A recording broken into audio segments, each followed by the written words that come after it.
No Brasil não existe liberdade de expressão, muito menos de opinião. Se você acha que existe, você corre o risco de ir para a cadeia.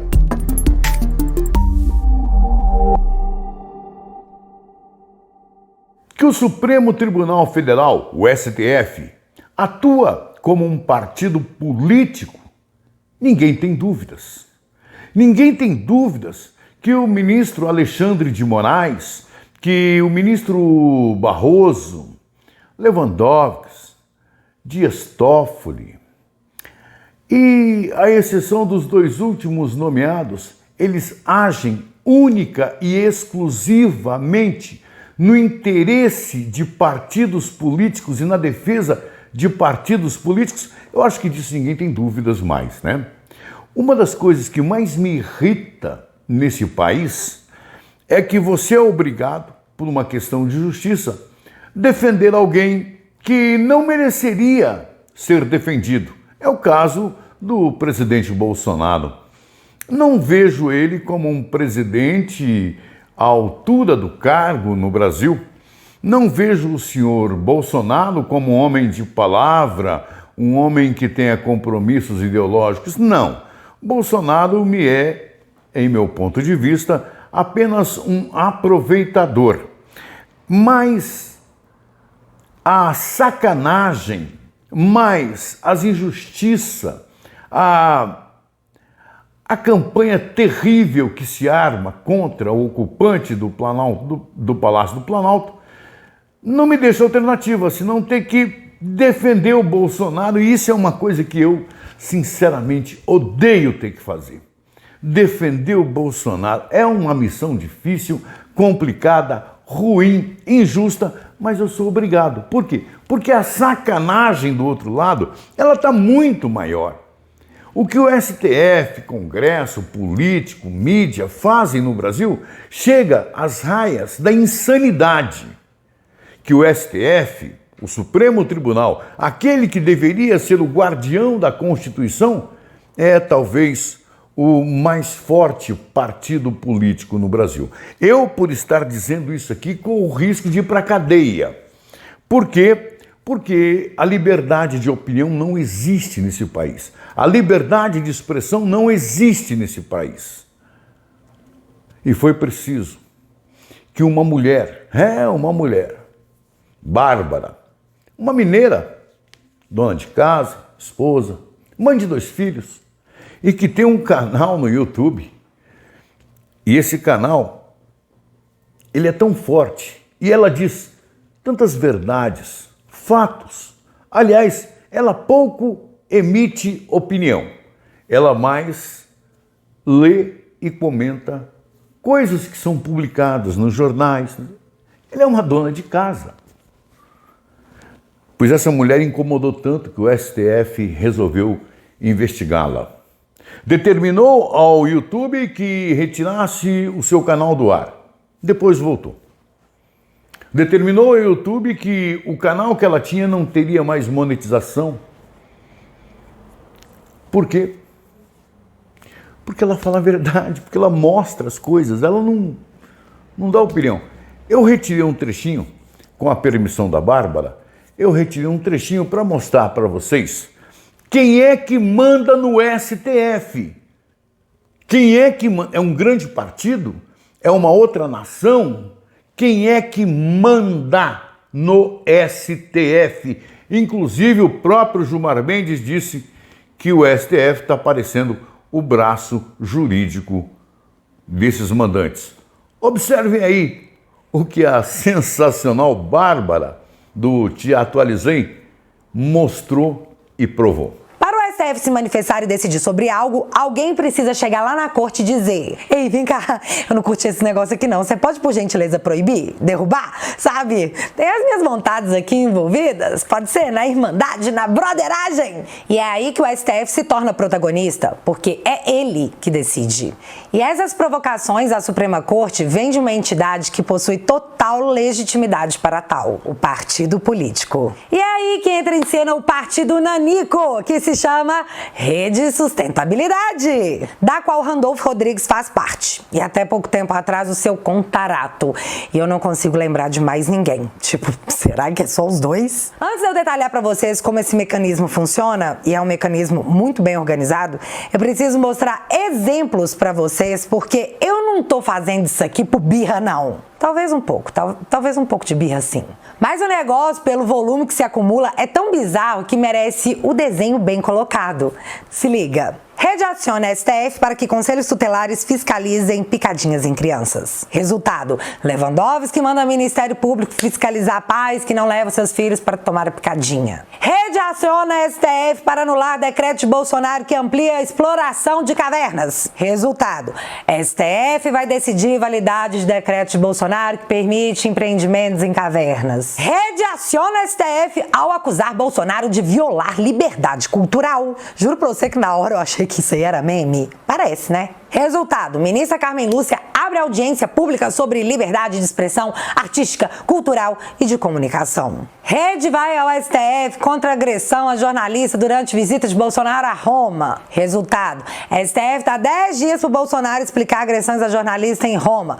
Toffoli determinou que o presidente deve se manifestar sobre a ação movida pela Rede. Rede entra com ação no STF contra decreto de Bolsonaro que facilita porte de piu-piu. Resultado: Rosa Weber dá 5 dias para Bolsonaro explicar decreto que permitia piu-piu. Rede questiona no STF decreto de Bolsonaro sobre multas ambientais. Resultado: Barroso convoca audiência sobre meio ambiente a pedido da oposição. E eu deixei essa aqui por último porque para poder relembrar ela eu preciso do meu nariz de palhaço. Um momento. Pronto, agora tá certinho, coerente. Vamos lá.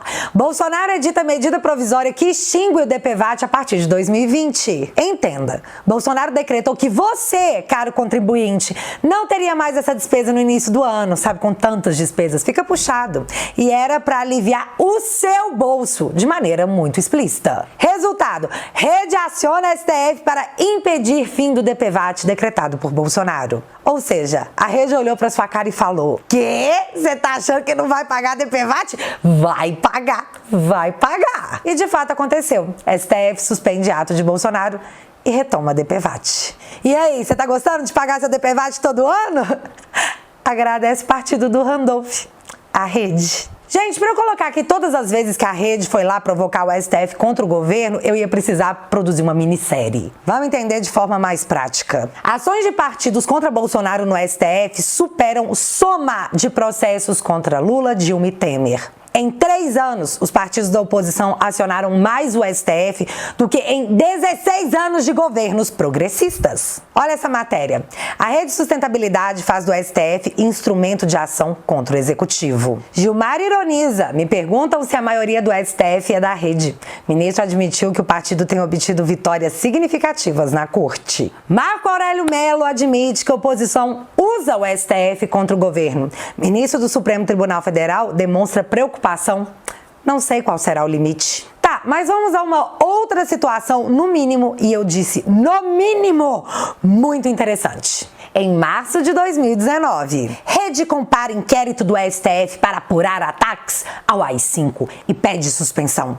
Partido questiona constitucionalidade para apuração e afirma que sigilo imposto por Dias Toffoli pode ser usado para perseguir jornalistas, parlamentares, membros do governo, do judiciário e do Ministério Público. Caso você não tenha percebido, a Rede está falando do inquérito das fake news. Pois bem, 1 ano se passou e o inquérito das fake news, que teve como seu primeiro foco a Cruzoé, mudou de direção. E em maio de 2020, tivemos uma nova fase desse inquérito, com o cumprimento de buscas e apreensões em cima de não só apoiadores do presidente, como também de deputados federais da base do governo. Aí a Rede mudou de ideia. Após acionar a STF, Rede desiste de ação contra o inquérito das fake news. Agora dá só uma olhada no que diz dentro da matéria. Abre aspas. A rede desistiu da ação depois do STF fechar o cerco contra o chamado Gabinete do Ódio, grupo de assessores do Palácio do Planalto comandado pelo vereador Carlos Bolsonaro. Ai, meu Deus. Filho do presidente. Foi no âmbito do inquérito das fake news que Moraes determinou a censura à reportagem sobre Toffoli, publicada pela revista Cruzoé e o site Antagonista. Assim, o aspecto inicial do inquérito aparentava ser, e pode-se dizer até que chegou a se concretizar, contra quem discordava do STF. O partido aponta, no entanto, que de lá para cá o país regrediu 30 anos, com uma escalada autoritária por parte de alguns mandatários, evidenciando o mal das fake news para a democracia. Fecha aspas. Ou seja, agora a rede acha que, apesar de sim ser um inquérito aberto para perseguir quem falasse mal do STF, as fake news corroem a democracia e deve-se usar esse inquérito para que o nomeado Ministério da Verdade puna severamente os crimes de mentira postada no Twitter ou enviados pelo WhatsApp. Era super inconstitucional, então parem com isso! Não, pera, pode ser que seja bom, isso, podem continuar. Desculpa o incômodo. Só uma pergunta. Não parece que a rede usa o STF com finalidade política de oposição? Porque toda vez que a rede aciona o STF, ela dá poder à Suprema Corte de decidir algo que, segundo o próprio Fux, não é atribuição da Corte. Nós estamos vivendo aquilo que Orson Welles, em 1949, eu vou repetir, 1949, antes da metade do século passado, escreveu um livro chamado 1984. Como ele estava em 1949, 1984 era um futuro muito distante para ele. E ele escreveu um livro, um romance, chamado 1984. E nesse romance ele descreve o grande irmão, como ele chama. O grande irmão nada mais era do que o governo, que vigia com câmeras a vida tanto íntima, quanto profissional, quanto pessoal, de toda a população, e monitora e pune aqueles que andam errado. Nós vivemos 1984 de Orson Welles. Mas preste atenção. 1984 de Orson Welles dizia que seria o governo, os governos, que fariam isso. Nós vivemos na era da empresa, da iniciativa privada. A iniciativa privada no planeta Terra, nesse mundo globalizado, nessa aldeia global, são as empresas privadas que estão guiando a nossa vida. São eles que estão determinando o que é certo, o que é errado, o que é direito, o que não é direito, o que devemos falar, o que não devemos falar, o que podemos pensar, o que não podemos pensar. Você não pode. Se você pega as grandes empresas privadas que têm dono, Mark Zuckerberg, dono do Facebook e todas as empresas do Instagram e do TikTok, são empresas privadas, não são governos, não são entidades filantrópicas feitas com base em estudo social, não, são empresas privadas, e essas empresas privadas adquiriram tal força, adquiriram tal poder, que eles determinam o que nós podemos falar, consumir, respirar, pensar. Ou você consegue viver hoje sem um Instagram, ou você consegue viver hoje sem uma página no Facebook. São empresas privadas determinando o que você faz ou não. Empresas privadas que determinam, inclusive, o que um presidente da República pode falar. E não é qualquer presidente, não. É o Donald Trump, presidente dos Estados Unidos. Foi banido das redes sociais e perdeu as eleições. Jair Bolsonaro tem vários strikes dentro das redes sociais, das mídias sociais, porque descumpriu a norma das empresas de iniciativa privada que visam lucro e estão controlando a vida das pessoas. A que ponto nós chegamos? Empresas privadas que visam lucro sem nenhum conhecimento científico, determinando o que pensamos, falamos, consumimos e conversamos. É ou não é o grande irmão de Orson Welles, do livro 1984?